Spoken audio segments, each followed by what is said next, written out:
আরেকটা কথাও জিজ্ঞেস করতে চাই ভাই, আপনারা যদি ক্ষমতায় আসেন, আল্লাহ না করুক, যদি আসেন, তাহলে বলেন এই দেশে কি 16ই ডিসেম্বর হবে?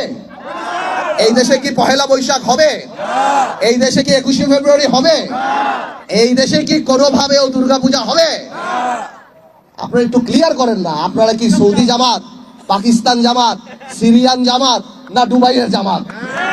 আমরা জানতে চাই, আমাদের মা বোনেরা যে বিকালবেলায় হাঁটে, আমাদের যে সামাজিক কিছু টলারেন্স আছে, সহ্য ক্ষমতা, পাশের বাড়িতে গান বাজতেছে, একটা হলুদের অনুষ্ঠান, একটা এই একটা সেই, সেসব সামাজিক জিনিসপত্র কি আমরা করতে পারবো?